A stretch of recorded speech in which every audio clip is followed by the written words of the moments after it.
amis, Jésus-Christ ou rien, Jésus-Christ est Seigneur. C'est bien d'avoir la connaissance. La parole dit, mon peuple périt par manque de connaissance. Oui, mon peuple périt par manque de connaissance. Et vous savez, surtout en Afrique, il y a des phénomènes qu'on ne comprend pas. Il y a beaucoup qui ne sont pas informés. C'est pour ça que je fais des vidéos pour informer les gens qu'est-ce qui se passe dans la vie des gens, les trucs qu'on ne comprend pas. Et les gens se mettent subitement à tuer leurs semblables, leurs prochains. J'avais vu une vidéo, mais je n'ai pas partagé la vidéo là. Bon, souvent je prends les vidéos, c'est pas toutes les vidéos que je partage. J'ai vu les gens poser la question à la fille, pourquoi tu es dehors, tu es nue, tu es une sorcière. Pourquoi tu es dehors, tu es nue? Vous voyez, tu es une sorcière. Donc, en Afrique, tout se résume à la sorcellerie. Ça veut dire quand on te retrouve nu dehors et toi-même, tu ne sais pas pourquoi tu es dehors nu là, on pense que tu es une sorcière. Donc, on va écouter au moins 3 vidéos comme ça, si Dieu fait grâce. Que Dieu vous bénisse. C'est pour avoir la connaissance, c'est pour nous informer. C'est pour que désormais, lorsqu'on raconte des situations comme ça, pour ne pas que les gens puissent tuer les innocents pour rien. Donc, écoutons ça. Les parasomnies du sommeil lent comprennent le somnambulisme, la terreur nocturne et l'éveil confusionnel. Les parasomnies du sommeil lent surviennent majoritairement en début de nuit. Commençons par le somnambulisme. Il s'agit d'une pathologie qui a dans 80% des cas une origine génétique. Recherchez donc toujours un antécédent personnel de somnambulisme dans l'enfance ou un antécédent familial. Le somnambulisme est un trouble moteur complexe, c'est-à-dire que le patient sort du lit, ce point est très important, et va réaliser une activité élaborée, faire la cuisine, marcher, voire prendre la voiture.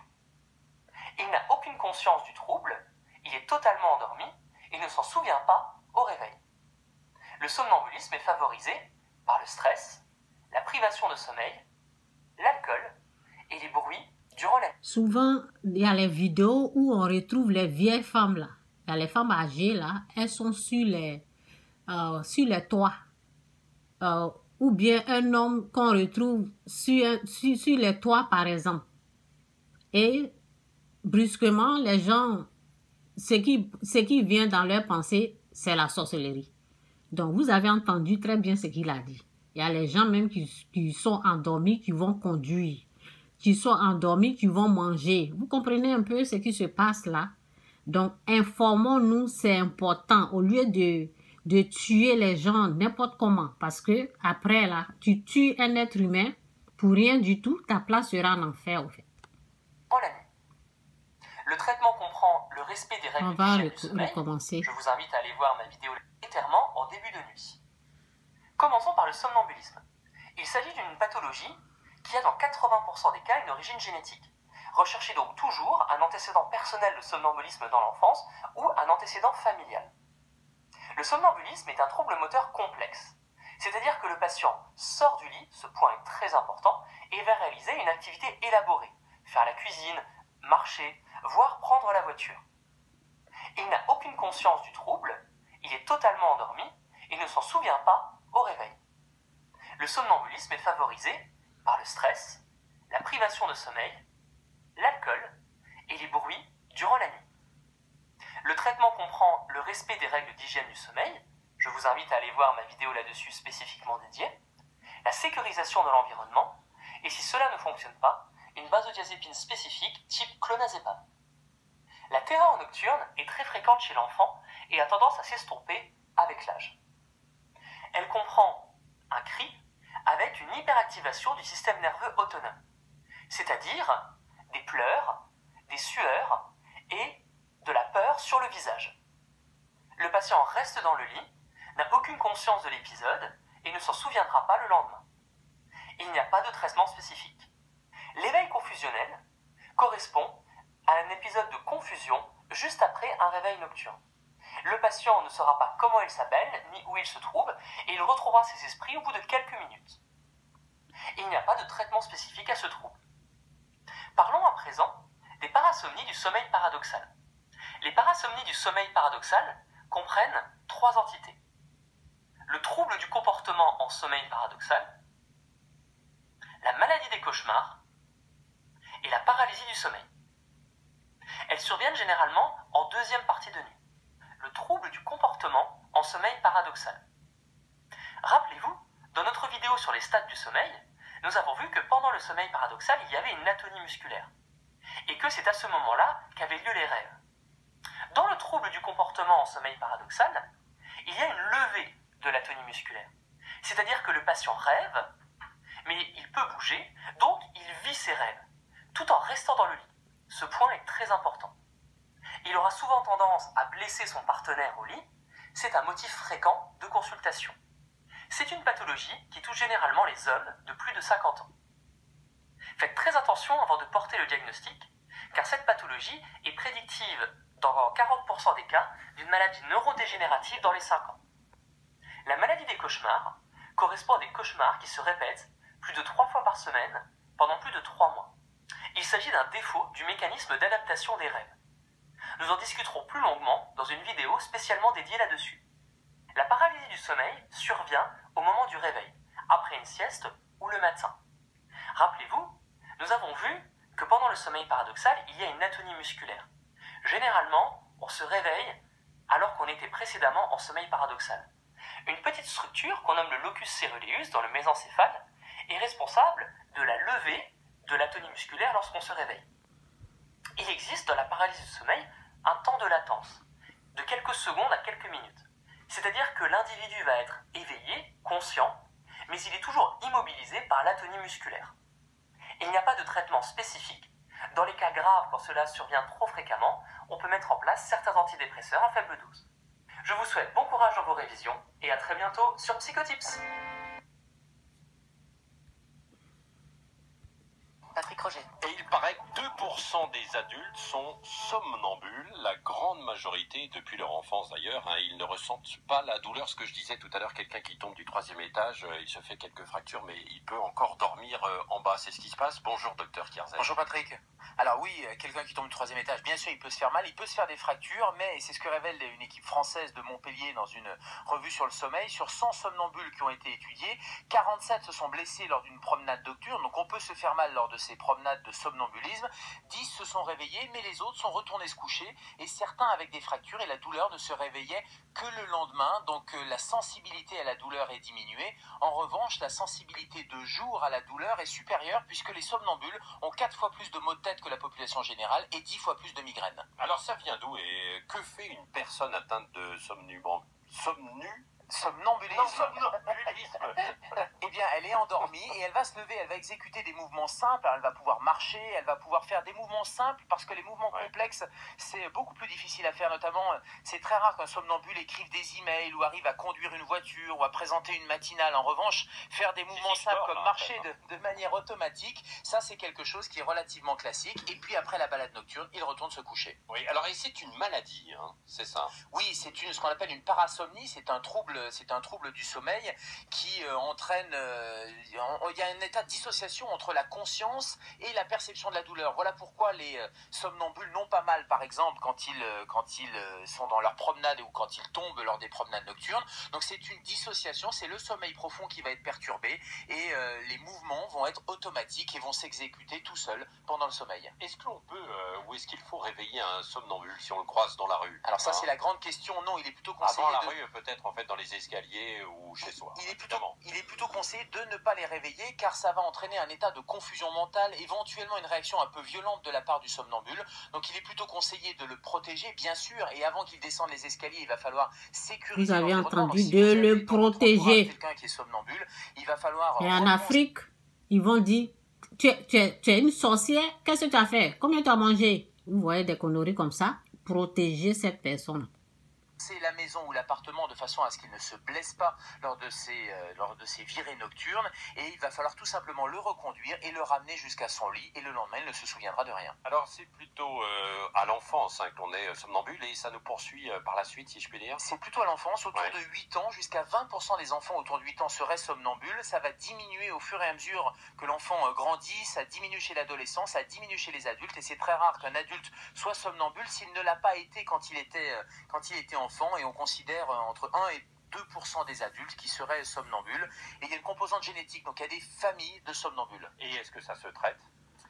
C'est difficile, ça va passer tout seul, ça se traite surtout par la précaution, par la prévention, donc sécuriser l'environnement, fermer les fenêtres, bloquer les escaliers, éviter de laisser traîner des objets dangereux ou des clés de voiture par exemple. Ça se traite aussi par l'hygiène du sommeil, il va falloir éviter d'avoir des phases de sommeil trop profonds, donc il faut se coucher à heure régulière, et puis on peut éventuellement donner quelques médicaments, mais chez les enfants on voit bien que les benzodiazépines ou les antidépresseurs c'est vraiment le dernier recours. Mais il n'est pas somnambule, il est bien là tous les matins, la question santé d'Europe 1 avec le docteur Kierzek, merci. Et à demain, donc 7h moins 5. On va écouter ça. Vous êtes sur RTL. Je ne sais pas si c'est la même chose. RTL Matin, ça va beaucoup mieux avec Michel Simès. Bonjour Michou. Bonjour Yves. Ce matin, oui, ça surprend. Hein. Eh oui. Ce matin, vous vous penchez sur un phénomène étrange. Pour personne n'écoute. Ici, il y a du monde, c'est ça qui est bien d'ailleurs. Parfois amusant, parfois dangereux aussi, le somnambulisme. Oui, c'est un trouble du sommeil beaucoup plus répandu qu'on l'imagine. Il touche prioritairement les enfants avant la puberté, mais on évalue tout de même à 5% la proportion d'adultes qui en souffrent, sans qu'on sache vraiment d'où ça vient, même si l'on suspecte de la génétique de ne pas être totalement étrangère à l'affaire. Tout au plus a-t-on pu constater que les choses se passent généralement durant la phase de sommeil profond, c'est-à-dire entre 1 heure et 3 heures après l'endormissement. Quand le somnambule se met en marche, combien de temps peut durer sa balade?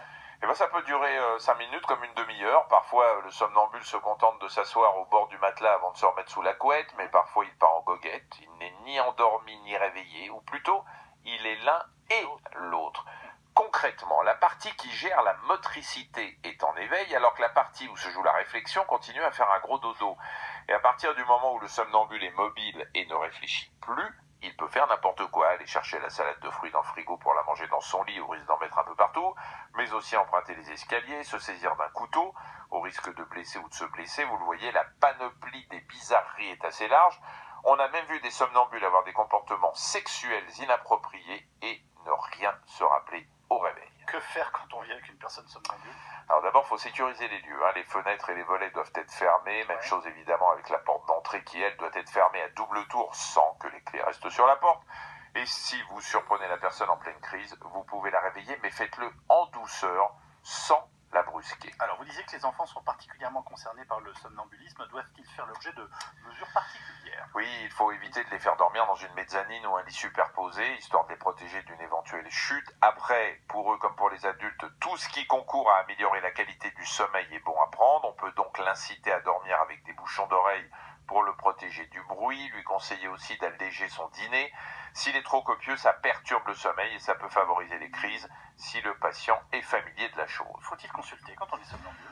Écoutez, pas systématiquement, tout dépend du degré de dangerosité du comportement du somnambule et de la manière dont il vit ses crises, mais il est évident que s'il se met en danger ou met en danger son entourage, il faut en parler au médecin.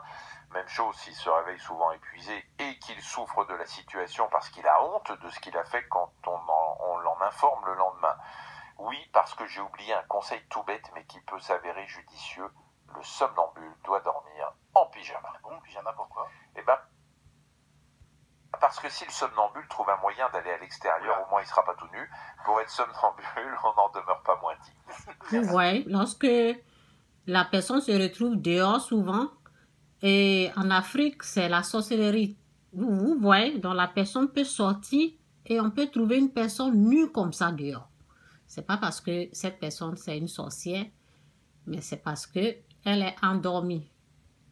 Bon, on va regarder un peu ça. Aujourd'hui, je voulais vous présenter quelqu'un qui est à un stade largement au-dessus de moi. On me l'a envoyé sur Insta en me parlant justement de mes hallucinations nocturnes, mais cette personne est principalement sur TikTok. Elle s'appelle Célina Spookyboo. Célina a cartonné grâce à ses vidéos justement où elle parlait de son somnambulisme. J'ai vu juste un petit passage et je me suis dit putain, faut que j'arrête et que je mate ça en vidéo. J'étais pas encore sûr si j'allais faire une vidéo ou pas, vu que c'est de la réaction, tout ça, je savais pas, mais je me suis dit allez, au bout d'un moment, je me prends plus la tête, je le fais quand même. Voilà, c'est vraiment une vidéo sans prise de tête, on est là pour se détendre et voir ça. Du coup, je vais vous en parler et on va essayer de voir s'il y a des choses qui m'arrivent aussi à moi. Même si c'est la masterclass des somnambulismes, peut-être il y a certains trucs qu'elle fait comme moi. Du coup, Célina est à un point où elle peut très bien se retrouver totalement à poil. Je sais pas si vous allez entendre ça.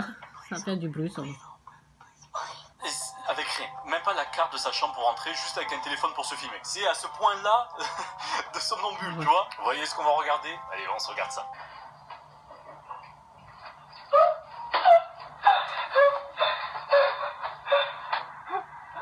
Elle est dehors comme ça, inconsciente. Oh, attends, me dis pas que la plupart du temps elle va dehors. Oh, ça c'est dangereux. Moi je suis très content de ne pas me lever et de sortir à mon appart. T'imagines pas la dangerosité du truc? Et si je commençais à courir là sur la nationale à côté? Tout ça. Et c'est ça le pire, c'est qu'elle est contente. Heureusement que c'est en plein milieu de la nuit, qu'il n'y ait personne.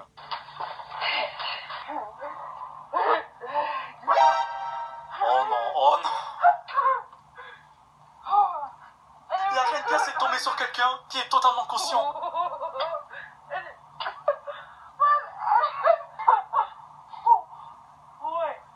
Mais t'imagines pas la détresse? Si tu te rends compte, t'es là tranquillement en train de marcher et t'as quelqu'un qui rigole d'une manière satanique.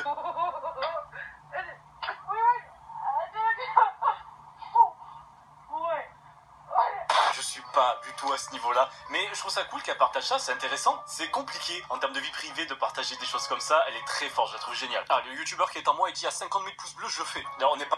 Ok, bon, pas là pour se moquer ou quoi que ce soit, c'est vraiment, c'est drôle. Elle en joue, donc c'est ça qui est cool. Ah putain. Avec le copain, oh là là.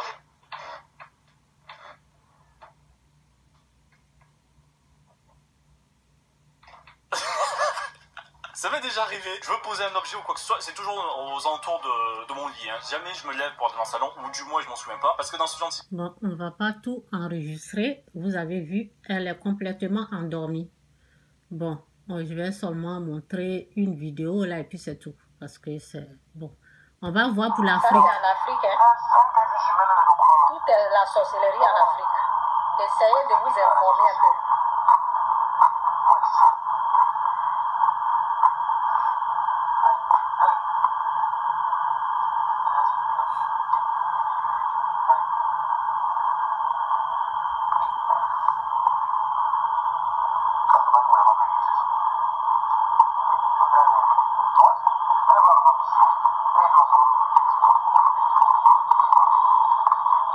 Cette petite fille a endormi au fait. Elle a endormi tout simplement, c'est tout.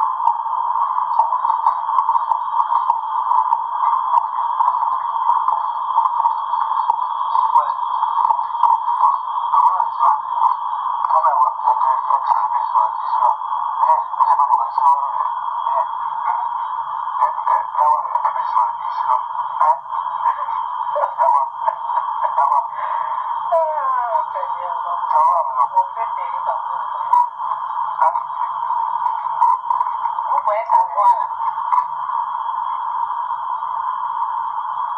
Ça n'est pas bien réglé.